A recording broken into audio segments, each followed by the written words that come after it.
Welcome to Business Innovators Radio, featuring industry influencers and trendsetters sharing proven strategies to help you build a better life right now. Hello and welcome to this episode of our show. This is your host, Keith Doherty. Today our special guest is top real estate broker Anthony Marguleas of Amalfi Estates based out of Pacific Palisades, California. Anthony has owned his own philanthropic real estate firm, Amalfi Estates, for 22 years and has personally sold close to $1 billion in properties. Most recently, he was honored to be selected by the Wall Street Journal as one of the top 60 agents in the country out of 1 million agents. He is most proud that his team gives 10% of their net commissions to local charities with their goal of giving away $1 million. All right, with all that said, Anthony, welcome to the show. Keith, thank you very much for having me on your show. And Anthony, if we could get started for our listeners, what led you into real estate? Was it something you always knew you wanted to do, or did you maybe stumble into it? Well, out of college, I started a real estate development company, and I had that for a few years, and then I started a real estate mortgage company in 1993 and had that for about 15 years. And then in 1994, I started my residential brokerage firm, Amalfi Estates, and I have that still today. Excellent. And can you talk a little bit about what personal attributes, traits, or qualities you think have most contributed to the success that you've had in real estate?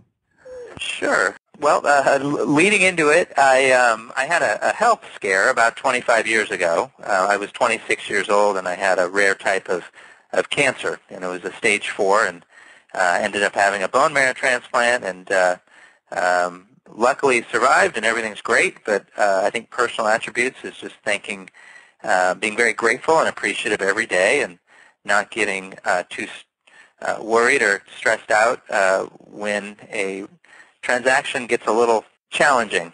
So we just put everything into perspective, and we're very optimistic about how we handle any challenges that come along.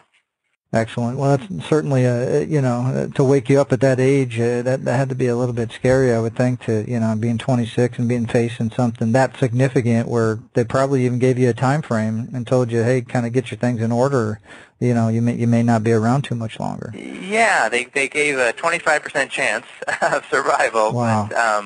But what it does, you really appreciate what you have, and you realize how special every day is, because when you're younger, you don't really think about your mortality. And it just puts a different perspective on life. So a lot of times things that most people would get bothered by in their regular life, I'm able to actually look at it a little bit with a different perspective.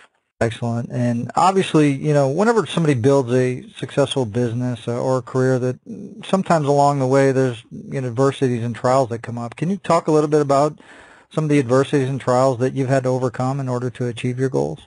Sure. Nothing pales they all pale in comparison to having a life-threatening disease. But we've had situations where, whether it's the seller or the buyer or other agents involved, it can be a little challenging. I've had my company for 22 years, and we've helped over 600 families buy and sell homes. So we've come across several different situations where not everyone has been the easiest to work with, and one thing that we've done, and we've just been very patient, and we're very creative in putting a deal together. So that's the fun part of our job, is making things happen and thinking outside the box.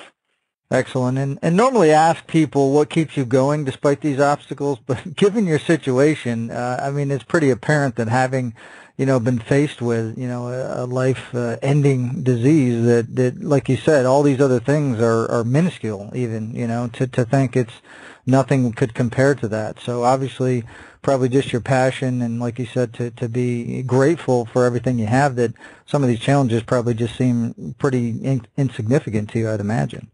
Yeah. I have a lot of energy, and I like challenges, and I don't really believe in giving up. I think a lot of what we do, I think we're here to make a difference, and our company is really a philanthropic real estate brokerage firm, and so we actually give 10% of our net commission back to the community and back to local charities, and it's made a very impactful difference in our lives as well as our clients' lives and as well as the community. So it really has helped all the sales partners I have on my team. It really helps solidify the philosophy that giving back really is the right thing to do. Excellent. And I guess kind of looking forward, what's your vision for your business and your career over the next 5 years? Yeah, the vision, so my goal is to give $1 million to charity. We are currently giving about almost $140,000 to $150,000 a year we've selected 5 local charities, one for kids, Make-A-Wish, one for pets, the SPCA LA, Health, American Cancer Society, of course, one for homelessness, and then one for a local one called Homeboy Industries that helps people get out of gangs. And I would love to give $1 million back, and we're about halfway there now. And my real goal is that we can help influence other agents throughout the country to give 10% back as well. So then it won't just be me giving $1 million; it'll be $100 million or $200 million going to charities all over the country. And I would love that, and that's my vision. And I guess kind of on top of that, when it comes to running your agency, what do you feel the best way that you guys market yourself as real estate professionals so you can have continual growth? Yeah, we've always had growth every year, and a lot of it, the longer we're in the business, the more referrals our business gets. So we advertise pretty heavily, both print and online, and we do a lot of social media. And I think with a lot of our charitable giving, it really gets a lot of coverage. It's more of a side benefit, and I think people really resonate. And what we found, it really deepens our relationship with our client, and we believe it honors that relationship with that charitable donation.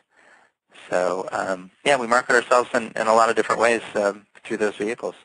And I think sometimes when the general public looks at real estate agents, they don't fully understand the value that they provide from both the buyer and the seller standpoint. What do you think the biggest misconception or myth people have about working with a real estate agent?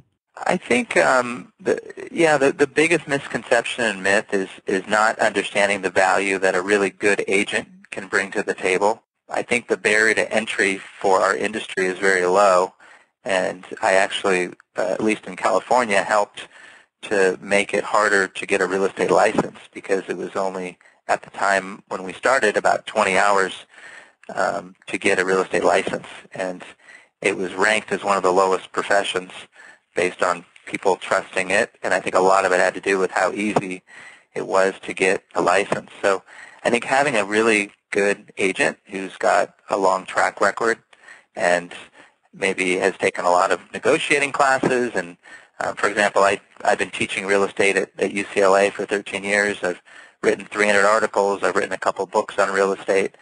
And really, the value that a good agent can bring is invaluable. And I think the misconception myth that people have is putting all agents lumped together when there are a lot of agents that are very, very good at what they do. And let's say you get a call from a family member or a friend, and they're in another state and they want to sell their home. Now, obviously, with your experience and probably with all your connections, you could probably look up an agent and do a referral. But from a general advice standpoint, what advice would you give them about selecting an agent that could best serve their needs? Keith, that's a great question. I would definitely check their references. I think it's very important.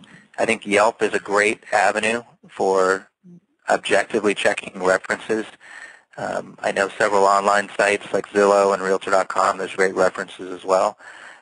I'd also check how much experience they have selling homes in that specific area, as well as that specific price range. A lot of times someone will pick a friend or a family member or someone that someone referred, and the reality is they're not a specialist in that exact area, and they may specialize in selling homes that are in a much lower price range or even a much higher price range. So it's just really important to do those three things, and I think it'll be very beneficial when trying to find the best agent out there. Excellent. Well, obviously you're based out of the Pacific Palisades, and if somebody's looking for real estate services or an agent in that general area, what's the best way they can find out more information about you and how you can help them? Sure. Well, thank you for that. We actually cover Pacific Palisades, Brentwood, Santa Monica, Beverly Hills, and Malibu areas. Our website is AmalfiEstates.com, and that's spelled AMALFIESTATES.com, like the Amalfi Coast in Italy. And my cell phone is 310-293-9280. Excellent. Well, Anthony, obviously we want to thank you for taking time out of your schedule to come here today and share all your professional real estate experience with our listeners. And if you're listening, you want to learn more about Anthony, obviously you can go to his website, like you said, or you can give him a call. Also below this interview, we'll have a link to his site and any other contact information we have so you can see how he can help you with your real estate needs. So with that said, everybody, until our next show, have a great day and we'll talk to you soon. Thank you, Keith. Thanks for listening to Business Innovators Radio. To hear all episodes featuring leading industry influencers and trendsetters, visit us online at businessinnovatorsradio.com today.